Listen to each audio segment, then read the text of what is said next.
Episode kali ini kita akan coba untuk bahas tentang sebuah kasus yang mirip seperti sebuah alur cerita film sinetron. Namun tragisnya, kisah ini merupakan sebuah kisah nyata dan jujur saya sendiri saat mendengar hal ini terjadi, saya merasa miris bahkan tak menduga. Loh kok bisa hal ini terjadi dan melibatkan anak remaja.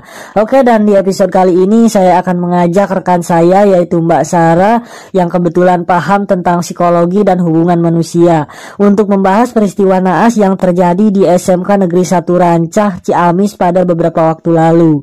Dan mari kita mulai dengan latar belakang kasus ini. Namun sebelum ke pembahasan, alangkah baiknya kita untuk mendoakan kesembuhan korban terlebih dahulu. Oke, dan kisah dibalik tragedi penggorokan NI seorang siswi SMK Negeri 1 Rancah oleh seorang gadis yang berinisial NKD terlihat bak dalam sebuah sinetron atau film cinta segitiga yang menegangkan gitu kan, dan membuat miris kita semua. Lalu apa pendapat Mbak Sarah terkait hal ini? Tentu saja, kasus ini memang sangat dramatis dan memiliki unsur-unsur yang serupa dengan cerita sinetron.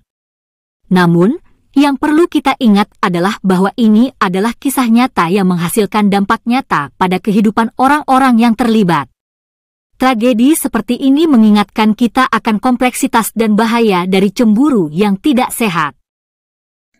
Ya, betul sekali. Dan peristiwa ini tampaknya melibatkan cinta segitiga dan sebuah persaingan untuk mendapatkan perhatian seorang pemuda gitu kan. Lalu bagaimana pendapat Anda tentang pantauan orang tua dalam kasus ini, Mbak? Dalam kasus seperti ini, peran orang tua sangat penting. Orang tua memiliki tanggung jawab untuk memberikan pendidikan tentang cinta, komunikasi yang sehat, dan penanganan konflik kepada anak-anak mereka. Mereka harus membimbing anak-anak dalam mengelola emosi cemburu dengan baik dan menghindari kekerasan dalam hubungan asmara. Orang tua juga perlu meningkatkan kesadaran anak-anak mereka tentang tanda-tanda kekerasan dalam hubungan agar mereka dapat melaporkan perilaku yang mengancam keselamatan kepada orang dewasa yang dapat dipercaya. Oke, dalam hal ini apakah Anda berpikir bahwa orang tua dari salah satu pihak memiliki pengaruh besar dalam kasus ini, Mbak? Dalam kasus seperti ini, peran orang tua sangat penting. Orang tua memiliki tanggung jawab untuk memberikan pendidikan tentang cinta, komunikasi yang sehat, dan penanganan konflik kepada anak-anak mereka. Mereka harus membimbing anak-anak dalam mengelola emosi cemburu dengan baik dan menghindari kekerasan dalam hubungan asmara. Orang tua juga perlu meningkatkan kesadaran anak-anak mereka tentang tanda-tanda kekerasan dalam hubungan agar mereka dapat melaporkan perilaku yang mengancam keselamatan kepada orang dewasa yang dapat dipercaya.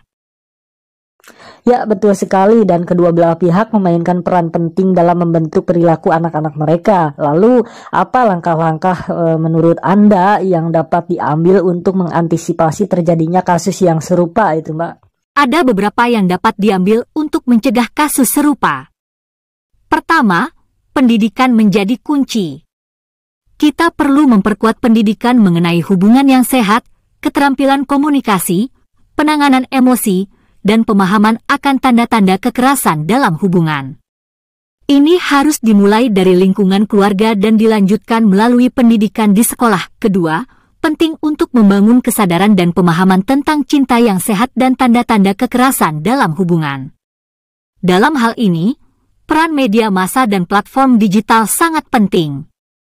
Media harus lebih berperan dalam mempromosikan pesan-pesan yang positif tentang hubungan yang sehat dan membahas masalah kekerasan dalam konteks asmara. Selain itu, perlu adanya akses yang lebih baik terhadap layanan konseling dan bantuan bagi individu yang mengalami konflik atau cemburu yang tidak sehat.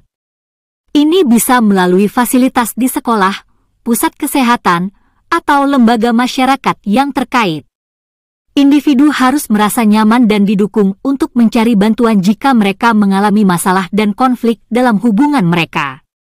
Terakhir, penting untuk terus memperkuat peran keluarga dan orang tua dalam membentuk pola pikir dan perilaku anak-anak mereka. Orang tua harus terlibat aktif dalam pendidikan anak-anak mereka mengenai hubungan yang sehat, komunikasi yang efektif, dan pengelolaan emosi. Mereka juga harus menjadi contoh yang baik dalam hubungan mereka sendiri.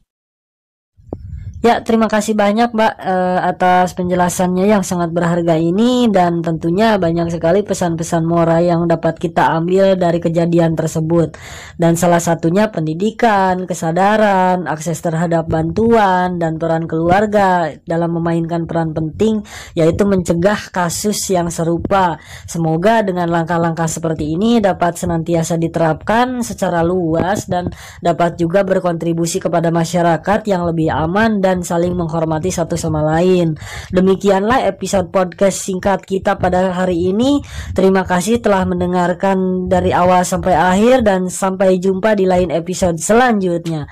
Tetaplah untuk mencintai dengan bijak dan menjaga hubungan dengan sehat.